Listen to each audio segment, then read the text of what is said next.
Hey guys, welcome back to my YouTube channel Shikshak Taiyari. I hope आप सभी अच्छे होंगे। तो हम लोग साइंस पढ़ रहे थे आपका सेकेंड सेमेस्टर में, और हम लोगों ने आपके 3 चैप्टर कंप्लीट कर लिए हैं।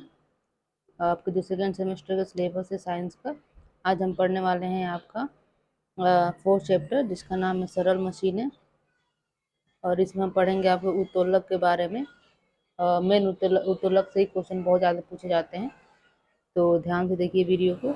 आइए देख लेते हैं क्या क्या हम लोग पढ़ने वाले हैं इसमें। तो पहले बात करेंगे सरल मशीन के बारे में। सरल मशीन क्या होता है, ठीक है, ये कितने प्रकार का होता है, प्रकार देखेंगे। क्योंकि आपका जो उत्तोलक है, इस प्रकार में पहला जो प्रकार है उत्तोलक, जिसको लीवर भी कहते हैं, यहाँ ये बहुत इम्पोर्टेंट टॉपिक है, यहाँ से हमेशा क्वेश्चन आते हैं, ठीक है। इसके बारे में पढ़ेंगे, उत्तोलक के बारे में पढ़ेंगे। उत्तोलक के 3 प्रकार होते हैं, उसके बारे में जानेंगे। प्रथम श्रेणी के उत्तोलक, द्वितीय श्रेणी के उत्तोलक, तृतीय श्रेणी के उत्तोलक, क्योंकि यहाँ क्वेश्चन आते हैं। फिर स्क्रू या पेच क्या होता है, क्योंकि ये भी सरल मशीन का पार्ट है, ठीक है, इसको देखेंगे। फिर घिरनी, जिसको पुली कहते हैं, इसको देखेंगे, ठीक है। और नथ तल क्या होता है, समतल, इसको देखेंगे, फिगर के माध्यम से समझते जाएंगे। और पहिया एवं धुरी क्या होता है, ये, ठीक है। और लास्ट में देखेंगे सरल मशीनों का दैनिक जीवन में उपयोग क्या है। ये छोटा सा चैप्टर है आपका, इसी वीडियो में कंप्लीट हो जाएगा। ये कंप्लीट आपका नोट्स लिया गया है आपके जो सरल मशीन है उसका। तो आइए स्टार्ट करते हैं आपका स्टार्टिंग से। और अगर आप मेरे टेलीग्राम लिंक पर नहीं ऐड है तो वहाँ ऐड हो जाइए, क्योंकि ये सारे नोट्स वहीं प्रोवाइड कर दिए जाते हैं। तो ये है आपका चैनल का टेलीग्राम लिंक, जो है आपका @DLED स्टडी क्लासेस, ठीक है, सारा स्मॉल में है, तो इसमें आप ऐड हो जाइए। ये सारे आपके जो नोट्स हैं, फ्री नोट्स हैं, सारे आपको वहाँ पे मिल जाएंगे। तो आइए स्टार्ट करते हैं। आपका सेकेंड सेमेस्टर का सब्जेक्ट है आपका साइंस, और चैप्टर नंबर है आपका 4, और चैप्टर का नेम है आपका आपके सरल मशीनें, ठीक है। तो सबसे पहले जानेंगे सरल मशीनें क्या होती हैं, सिंपल मशीन क्या होता है। तो आइए देखते हैं। पहले तो आपको डेफिनेशन ही आ जाएगा, परिभाषा एग्जाम में 2 नंबर में लिखने का, और एग्जाम्पल पूछ लेगा। तो आइए देखते हैं क्या है सरल मशीन। तो साधारण या सरल मशीन किसी कार्य को करने के लिए लगाए जाने वाले बल को कम करके, या बल की दिशा को कार्य की दिशा में लगाकर भारी काम को आसान बना देता है। कहने का मतलब है, जो सरल मशीनें होती हैं, इसकी मदद से जो आपके भारी कार्य होते हैं उसको हम इजी, कम फोर्स लगा के हम आसानी से कर सकते हैं, वो आपके सरल मशीनें होती हैं। सरल मशीनें से आपके जो काम होते हैं ईजी हो जाते हैं, और बहुत ईजिली कर लिए जाते हैं, कम फोर्स में ही, आपके कम बल में ही, कम मतलब कि उसके निश्चित डायरेक्शन में करके आप ये कर लिए जाते हैं। यही आपके सरल मशीन होते हैं, ठीक है। ये आपका अ, सरल मशीन का डेफिनेशन है, जो भारी कार्य को भी आसान बना देते हैं, ठीक है। जैसे कि आपके एग्जाम्पल देखा जाए तो आपका लीवर हो गया, चरखी हो गया, नत्तल हो गया, चाक हो गया, चाक या पहिया या धुरी, ठीक है। तो ये सब के बारे में पढ़ेंगे हम। तो आइए और देखते हैं। और ये पूछता है क्वेश्चन, जो सरल मशीन होता है किस सिद्धांत पे कार्य करता है। तो जो बल आघूर्ण है, बल आघूर्ण के सिद्धांत पे आपका सरल मशीन कार्य करता है, ठीक है, बल आघूर्ण, तो याद रखिएगा। नेक्स्ट है सरल मशीनों के प्रकार। तो मुख्य रूप से आपके जो सरल मशीन होते हैं वो 4 टाइप के होते हैं, 4 प्रकार के होते हैं। से पहला आपका लीवर होता है, जिसको हम उत्तोलक कहते हैं, ये वाला मोस्ट इंपॉर्टेंट है, ये इसमें यहाँ से क्वेश्चन आता है, ठीक है। और उसके बाद है दूसरा आपका स्क्रू या पेच होता है, तीसरा घिरनी है, चौथा नट या इसको तल भी कहते हैं, और पांचवा आप ले सकते हैं चाक या पहिया एवं धुरी, ठीक है। मुख्य यही चारों होते हैं, इसको भी ले सकते हैं, लेकिन क्वेश्चन आपके इससे बनता है, ठीक है, उत्तोलक से। तो आइए पढ़ते हैं पहले उत्तोलक के बारे में। क्या है आपका उत्तोलक, इसको समझने के लिए सबसे पहले आपको समझना पड़ेगा। आइए देख लेते हैं पहले उत्तोलक के बारे में। उत्तोलक डेफिनेशन देख लेते हैं पहले, क्या होता है, जिसको हम इंग्लिश में लीवर कहते हैं, ठीक है। इसको ध्यान से देखिए, यहाँ से क्वेश्चन आते हैं। तो क्या है, उत्तोलक एक सीधी या टेढ़ी छड़ होती है जो किसी निश्चित बिंदु के चारों तरफ स्वतंत्र पूर्वक घूम सकती है, ठीक है। आपकी एक रॉड होती है, ऐसी भी सीधी भी हो सकती है, और आपकी यह टेढ़ी भी हो सकती है। और ये रॉड क्या होती है, एक निश्चित बिंदु के चारों तरफ क्या करती है, घूमती है, ठीक है। निश्चित बिंदु के चारों तरफ, ये बिंदु कहीं भी हो सकता है। तो ये आपकी एक छड़ होती है, रॉड होती है, और रॉड सीधी भी हो सकती है, या आपको ये टेढ़ी भी, तिरछी भी हो सकती है, और ये किसी किसी निश्चित के बिंदु के चारों तरफ स्वतंत्रता पूर्वक ये घूमती है, यही आपके उत्तोलक कहलाते हैं। और उत्तोलक के 3 प्रकार बताए गए हैं। इन्हीं तीनों प्रकार से क्वेश्चन आते हैं। जैसे हमने प्रथम प्रकार के उत्तोलक, ठीक है, तो ये फिगर के माध्यम से समझेंगे इसको। और देखिए द्वितीय प्रकार का उत्तोलक है ये, और तृतीय प्रकार का उत्तोलक है। तो सबसे पहले उत्तोलक में 3 पॉइंट होते हैं, वो तीनों को समझना बहुत जरूरी है। तो सबसे पहला है आपका आलम्ब, ठीक है। तो आलम्ब क्या होता है ये जान जाइए। तो जिस बिंदु के चारों तरफ उत्तोलक की छड़ स्वतंत्रता पूर्वक घूमती है वही आपके आलम्ब होता है। मान लीजिए आपका रॉड है और आपका आलम्ब यहाँ पे है, तो इसके चारों तरफ ये छड़ घूमेगा, तो ये आपका आलम्ब बिंदु कहलाता है, ठीक है। तो आलम्ब क्या होता है, जिसके चारों तरफ छड़ जो होती है स्वतंत्रता पूर्वक घूम सकती है, वो आपका आलम्ब कहलाता है। दूसरा होता है आयास। आयास मतलब क्या होता है, जो मतलब उत्तोलक पे, जो भी आपका उत्तोलक क्या होता है, जो छड़ है उस पे जो आप बल लगाते हैं, जो मनुष्य बल लगाता है कार्य को करने के लिए, उसको हम आयास कहते हैं, ठीक है। अब फोर्स तो पता है, वेट, ठीक है, तो वेट बताने की जरूरत नहीं है। तो 3 पॉइंट याद रखने हैं आपके। तो आलम्ब क्या होता है, वह निश्चित बिंदु जिसके जो आपका उत्तोलक होता है स्वतंत्रता पूर्वक घूम सकता है चारों तरफ। और आयास क्या होता है, जो हम क्या करते हैं, बल लगाते हैं, ठीक है। जो बल लगाते हैं हमका आयास होता है। तो इसके अकॉर्डिंग आपको आलम्ब, आयास और भार के अकॉर्डिंग 3 टाइप में डिवाइड कर दिया गया है आपके उत्तोलक को। तो आइए यहाँ पे देखते हैं पहले प्रकार का उत्तोलक। पहला है आपका, कह रहा इस वर्ग के उत्तोलक में आलम्ब एफ, आयास ई और भार डब्ल्यू के बीच स्थित होता है। मतलब कि जो आलम्ब होता है आपका, आयास ई, और जो भार डब्ल्यू है इसके बीच में स्थित होता है। जैसे कि ये आपका छड़ है, ठीक है, तो ये आलम्ब है आपका, वो बीच में होगा, जिसको हम फोर्स लगाते हैं उसको आलम्ब कहते हैं, ठीक है। और आयास आपका यहाँ हो सकता है, ठीक है, और भार आपका यहाँ हो जाएगा। कहने का मतलब है कि आयास, ठीक है, और जो आपका भार है डब्लू, आयास क्या होता है आपका, जो हम इफर्ट लगाते हैं, ठीक है, जिसके चारों तरफ छड़ घूम सकता है, वो आपका आयास होता है। तो ये क्या होता है, इसमें कौन कौन से एग्जाम्पल आ जाते हैं आपके, कैंची आ जाएगा, ठीक है, मेन कैंची होता है आपका, फिर हैंड पंप होता है जो आपको नल चलाते हैं, फिर आपका साइकिल का जो ब्रेक होता है इसी में आता है प्रथम श्रेणी में, ठीक है। प्लास आ जाता है आपका, ठीक है, झूला आ जाता है, ठीक है, प्लास शीशा जिसे कहते हैं, और झूला आ जाता है। तो ये एग्जाम्पल याद रखिएगा, ये प्रथम श्रेणी का है, ठीक है। तो ये देखिए यहाँ फिगर के माध्यम से समझ सकते हैं क्या कहा था उसमें, प्रथम श्रेणी वाले में। यहाँ देखिए फिगर में बनाया गया है कि जो इसमें आलम्ब होता है, ये देखिए आलम्ब है, ये यहाँ दिखाया गया है, ये बीच में होता है किसके, भार, भार और इसके आपके आयास के, ठीक है। आलम्ब क्या होता है, जिसके परितः आपका जो उत्तोलक है वो स्वतंत्र पर मूव कर सकता है, तो ये बीच में होता है। और आयास जो हम इफर्ट लगाते हैं, जो प्रयास लगाते हैं, और ये जो आपका डब्लू होता है आपका वेट होता है, ठीक है। तो आलम्ब इसका बीच में होता है, ठीक है। आलम्ब क्या होता है आपका, बीच में होता है। तो ये था पहला प्रकार का। दूसरा प्रकार देखिए इसका, जिसको हम द्वितीय प्रकार का उत्तोलक कहते हैं। इसमें क्या होता है, इस वर्ग के उत्तोलक में आलम्ब एफ तथा आयास ई के बीच भार डब्लू होता है।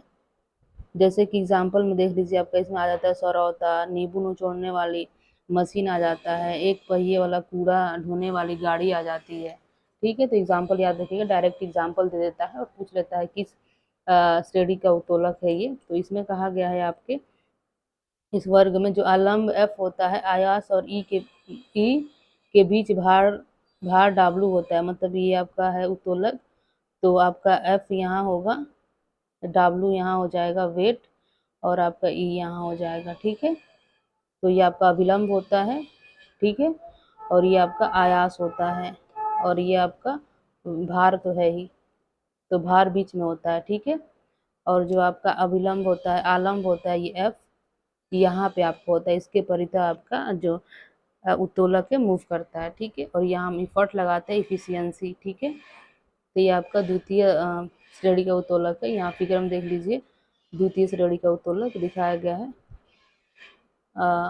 ये आपका उत्तोलक है आपका, इस किनारे आपका आयाम होता है, यहाँ पे अभिलंब होता है, यहाँ भार होता है, ठीक है। तो भार बीच में होता है और अभिलंब के परितः आपका स्वतंत्र रूप से गति करता है उत्तोलक, ठीक है। और ये यहाँ पे हम आपका वो आयाम है, ये आयास है जो हम इफर्ट लगाते हैं, ठीक है। तो ये आपका द्वितीय प्रकार का हो गया।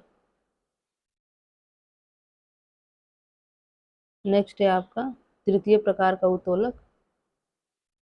तृतीय प्रकार का उत्तोलक क्या है? इस वर्ग के उत्तोलक में अलंब F तथा W भार W के बीच आयास होता है, जैसे चिमटा हो गया। एग्जाम्पल देखिए, एग्जाम्पल आपसे पूछता है, आपको ये नहीं पूछेगा कि क्या कहते हैं, एक आयास कहाँ होता है या अभिलंब कहाँ होता है, अलंब कहाँ होता है, ये सब नहीं पूछेगा। आपसे डायरेक्ट पूछ लेगा कि प्रथम श्रेणी का आप उत्तोलक बताइए, द्वितीय श्रेणी का बताइए, तृतीय श्रेणी का, या किसी का नाम दे देगा, वो पूछ देगा कि आपका किस श्रेणी का उत्तोलक है। तो इस पे ज़्यादा ध्यान रखिएगा। तो इसमें एग्जाम्पल आपका चिमटा आता है, फिर जो किसान का हल होता है वो आता है, और जो मनुष्य का हाथ है वो आता है। इसमें क्या होता है, इसमें जो F होता है तथा W भार के बीच में आयास होता है। जो आयास है आपका बीच में होता है, यहाँ पे E होगा आयास, और यहाँ कहीं आपका F होगा, और यहाँ कहीं आपका W होगा, ठीक है। तो आपका तृतीय श्रेणी का उत्तोलक है। यहाँ फिगर के माध्यम से देख सकते हैं।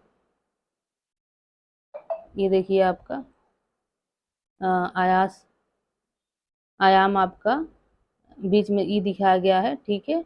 और यहाँ अलंब है, और यहाँ पे आपका भार है, ठीक है। तो ये था आपका तृतीय प्रकार का उत्तोलक।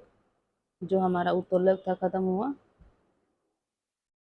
उत्तोलक के बाद आपका आता है सरल मशीन में दूसरा टाइप है आपका स्क्रू या पेच। ये भी एक सरल मशीन है जो चीज़ों को इजी कर देता है। तो यह क्या होता है, यह एक ऐसी युक्ति है जो घुमावदार गति को रैखिक गति में परिवर्तित करती है।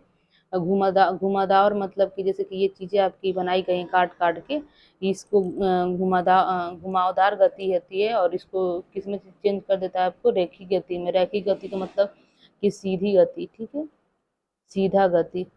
जैसे जैसे आप इसको घुमाएंगे तो क्या होगा, वो अंदर की तरफ कसती हुई चली जाती है और सीधी चली जाती है, उसी को रैखिक गति में ये परिवर्तित कर देती है, ठीक है। जो आपकी स्क्रू या पेच होती है या घुमावदार गति को। तो ये फिगर में देख सकते हैं इसको, ठीक है। यहाँ पे कुछ ये जो चीज़ है यहाँ दिखाया गया है, यहाँ आपको कुछ चीज़ लगा कर इसको हम कसते हैं, तो जो ये घूमती घूमती जाती है, ठीक है, और सीधी रेखा में आपके अंदर चली जाती है, गति को परिवर्तित करती है, और घूर्णी बल का रैखिक बल में परिवर्तन करता है। मतलब जो घूर्णी बल मतलब कि जो घूम घूम के जो बल लग रहा है वो आपके रैखिक बल में, मतलब सीधी जाके गति में चलती जाती है, तो वो रैखिक बल में परिवर्तित हो जाती है। तो ये था आपका दूसरा सरल मशीन में स्क्रू या पेंच।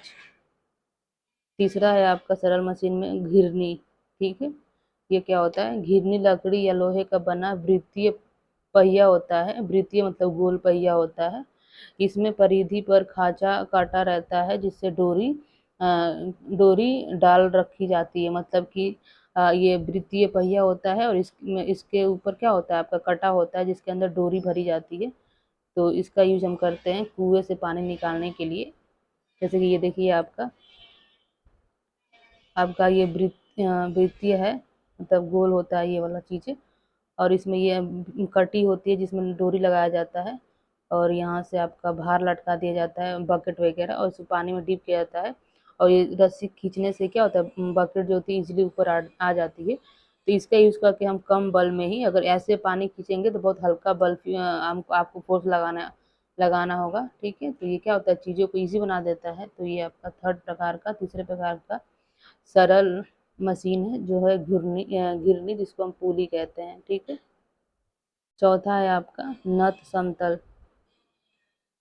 समतल, ठीक है। तो इसका यूज हम करते हैं भारी चीज़ों को उठाने के लिए करते हैं, ठीक है। इसकी मदद से बहुत इजीली कर लेते हैं। जैसे कि ये आपका है, यही आपका नत तल, ठीक है, ये जो आपको दिख रहा है नत तल, तो ये आपका ऐसे तिरछा किसी चीज़ पे इसको हम कर देते हैं।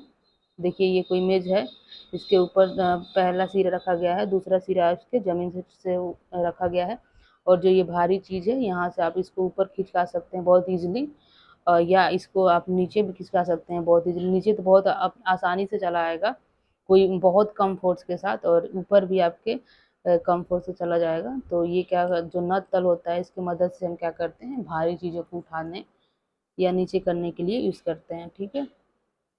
ये देखिए क्या है, एक लुढ़कती हुई वस्तु पर लगने वाले बल का अध्ययन करने के लिए नत समतल एक बढ़िया यंत्र है, ठीक है। भारी वस्तु को जो लुढ़कती हुई ऊपर या नीचे इसकी मदद से कर सकते हैं, ठीक है। अब है आपका सरल मशीन में पहिया एवं धुरी, ठीक है।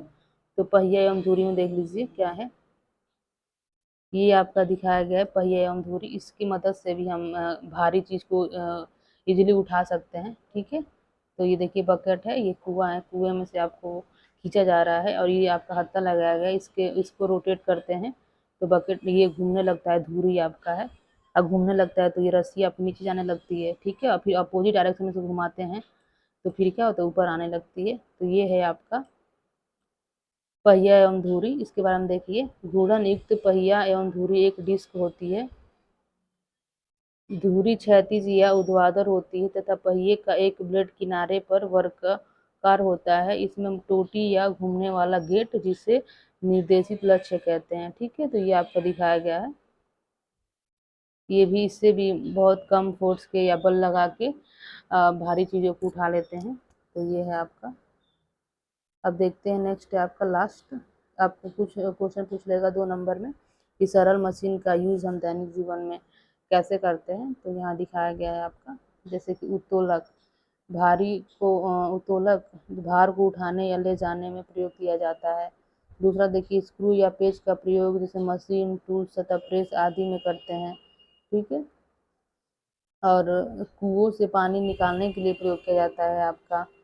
वस्तुओं को सुविधापूर्वक सरकाने में प्रयोग किया जाता है, और घूमने वाले दरवाजे, साइकिल आदि में पहिए तथा धुरी का प्रयोग किया जाता है, ठीक है। तो ये आपके हैं सरल मशीनों का दैनिक जीवन में उपयोग जो हम डेली अपने लाइफ में करते हैं। तो ये था आपका सरल मशीन, जो बहुत छोटा सा चैप्टर था, ठीक है।